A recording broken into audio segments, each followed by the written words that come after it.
Salut les déconfinés, c'est Merej, et aujourd'hui on vient parler de l'événement. Oui, Mulan, live action movie, l'adaptation, déjà, d'une légende chinoise ultra populaire, en Chine il y a eu des milliards d'adaptations, des pièces de théâtre, des séries, des romans, ce que vous voulez. Boum, ils ont adapté ça déjà en dessin animé. Moi qui personnellement me plaît beaucoup, c'est un de mes dessins animés Disney classiques, on va dire à la main, préférés. Franchement, à l'époque, j'avais trouvé ça vraiment excellent, très divertissant. En plus, ça changeait vraiment de ce qu'ils faisaient d'habitude. C'était hyper bien écrit, hyper bien rythmé, assez émouvant, en plus assez drôle avec le petit dragon, etc. Il y avait de la magie, il y avait plein de choses, de l'aventure, et ça m'avait beaucoup plu. Donc j'attendais évidemment cette adaptation avec beaucoup d'impatience. Je suis pas fan évidemment de leur politique à Disney en ce moment de réadapter tous leurs dessins animés en film. Parfois, ça n'a pas beaucoup d'intérêt, comme le Roi Lion, par exemple, même si les effets spéciaux sont bluffants, on va pas se mentir, c'est assez incroyable. Mais, ouais, bon. Et là, on pouvait se dire, tiens, c'est intéressant, ils essayent de faire quelque chose de différent, ils font pas un copier-coller. Voilà, il y a plus de magie, il y a plus de dragon, il y a plus de ceci, cela. On va, faire un film assez sérieux. Boum! Donc, ouais, j'étais vraiment hypé, j'avais vraiment envie de le voir. D'ailleurs, il y a quelques mois, j'avais fait une petite critique où je faisais semblant de prendre ma DeLorean, d'aller dans le futur. Donc c'était une critique fantasmée un petit peu, et c'était une bonne critique. Alors, est-ce que ce film m'a plu ou non? Eh bien non, je suis désolé, pas du tout. Mais alors j'étais hyper déçu, franchement. Non vraiment, ça marche pas du tout. Alors, la première chose, parce que je pense que ce film plaira quand même, voilà, peut-être que je suis trop exigeant, parce que j'adore, vous me connaissez, le cinéma asiatique, le cinéma hongkongais, le cinéma chinois, j'adore les films d'arts martiaux, j'adore le wuxia-pian, c'est-à-dire le film de sabre chinois, j'en ai vu des tonnes, et là, on a l'impression que c'est une parodie. Voilà, il n'y a pas du tout de maîtres chinois, de chorégraphes très connus derrière, on ne sait même pas qui c'est. Il y a que des Américains en gros qui essayent de singer un petit peu, on a l'impression, le wuxia-pian, et ils n'y arrivent pas du tout. Alors, il y a des tentatives, je pense par exemple à une scène, poum poum, où elle rattrape les petites tasses, etc. Il y a des saltos arrière, ils marchent sur les murs, etc. Ça s'envole un tout petit peu, donc on est dans cette tendance-là, il y a des petits trucs, des petites scènes d'entraînement un peu à la Rocky, où on se croirait un petit peu revenu au temps du générique d'Il était une fois en Chine. Il y a des décors fabuleux, etc. Vraiment, il y a de la thune, ça se voit, C'est filmé en décor naturel, en tout cas, ça pourrait être grandiose, mais non, ça ne marche pas du tout. Et alors, pour une raison en particulier, c'est la photographie du film qui est absolument dégueulasse. Mais alors vraiment, quand on regarde la bande-annonce comme ça se voit pas trop. On se dit, c'est plutôt joli, quoi. Comme je vous le disais, les décors, tout ça, on se dit, ça va envoyer du lourd, ça va être dépaysant. Et non, c'est une photographie numérique, vraiment, mais ignoble, dégueulasse. On a l'impression pendant tout le film d'être dans une publicité pour McDonald's.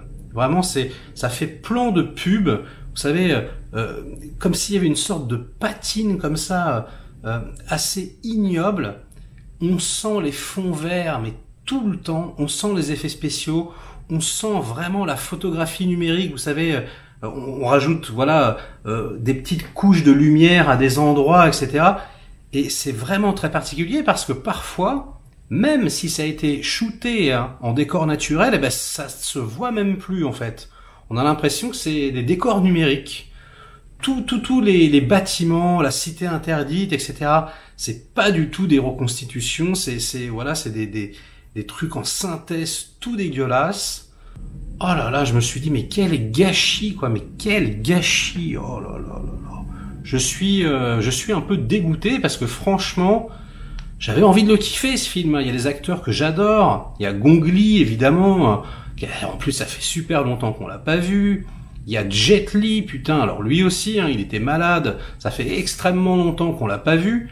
Le mec fait un caméo quasiment. Franchement, il joue pas du tout. Il joue, peut-être 10 minutes pendant tout le film. Il y a Donnie Yen. Donnie Yen, c'est mon acteur hongkongais préféré. Yen Chi-tan. Là, bah c'est pareil. Bon, c'est un des meilleurs personnages. Hein, je veux dire, franchement, ça va. Il a un petit peu de charisme. Il fait 2-3 mouvements, bon, agréables, on va dire, mais qu'on a déjà vu 150 fois. Les costumes, etc. Bon, c'est pas mal, quoi. C'est chatoyant un petit peu, mais on a l'impression d'être, je vous dis, dans un studio aux États-Unis, quoi. Et ça ne marche pas du tout, mais vraiment, on est complètement extérieur. Alors la deuxième chose qui ne marche pas du tout, en ce qui me concerne, hein, c'est la façon dont ont été dirigés les comédiens. Ils sont mauvais comme des cochons, c'est hallucinant, franchement. Alors, ils parlent tous anglais, il y a beaucoup d'acteurs chinois hein, qui ont du mal à parler anglais, donc ont du mal à exprimer vraiment les émotions. Je pense que c'est comme Tigre et Dragon 2 un petit peu, hein, d'ailleurs également avec Jason Scott Lee.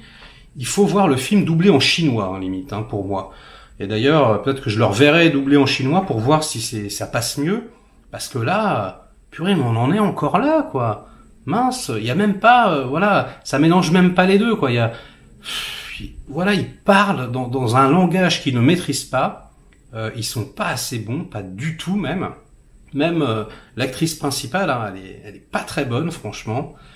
Et tout tombe à plat.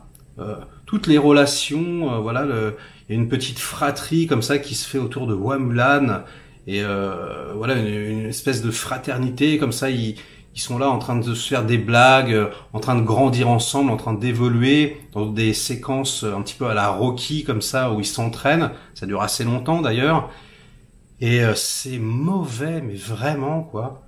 Ça, on n'est pas du tout impliqué, on s'en fout complètement. Alors, la plupart des gens le regarderont en VF.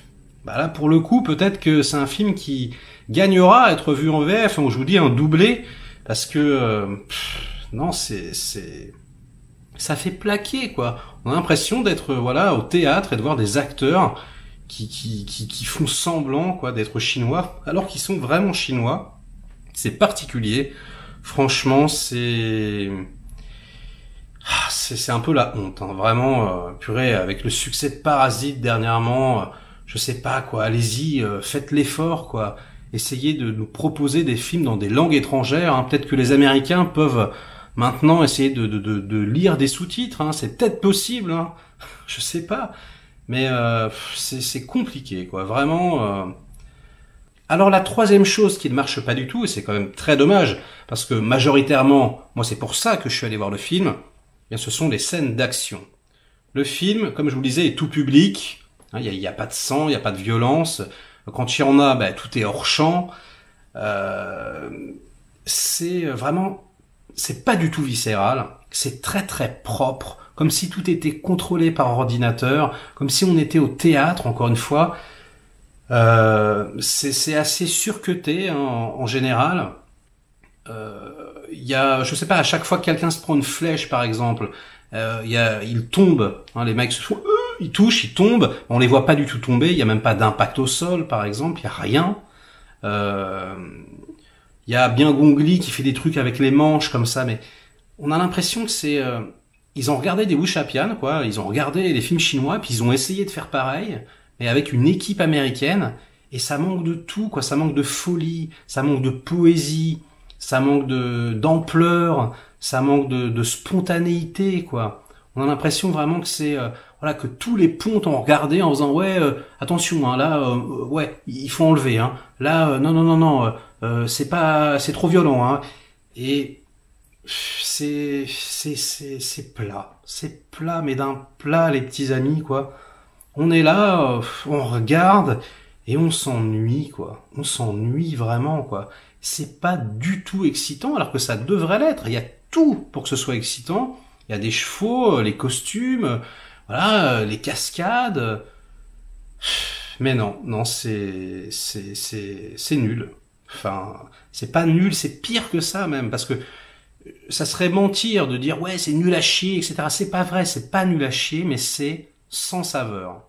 Voilà, on te sert un plat, ça a l'air hyper bon, tu vois, tu regardes, puis tu goûtes et en fait il y a pas de goût, quoi. Tu dis mais c'est quoi le problème, quoi? Et en fait non, c'est une copie en plastique, voilà, du plat, mais non non, il y a aucune saveur. La meilleure partie du film pour moi, c'est celle avec Donnie Yen.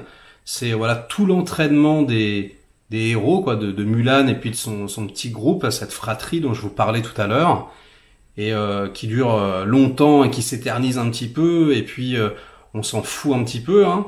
Donc voilà, c'est assez beau, il y a des plans comme ça où ils sont tous ensemble en train de s'entraîner, ils essayent de gravir une montagne avec 2 seaux d'eau, très classique, mais on n'est pas du tout impliqué. Le climax avec Jet Li, c'est nul, même quand elle saute de toit en toit, mais je sais pas moi, appeler whooping, quoi. Tigre et dragon, genre les 3 plans de tigre et dragon, ça réduit en bouillie cette bouillasse numérique. Franchement, non, c'est nul. Et puis le scénario, quoi, le scénario, ça sera le dernier problème. Alors ouais, bravo, hein, pour une fois vous avez pas fait de copier-coller, mais toutes les décisions que vous avez prises, elles sont beaucoup moins bonnes que dans l'original. Ça va beaucoup trop vite. On n'a pas du tout le temps de s'impliquer émotionnellement. Et puis le principal problème, et ça sera voilà mon dernier argument, c'est le personnage de Mulan, l'écriture de son perso.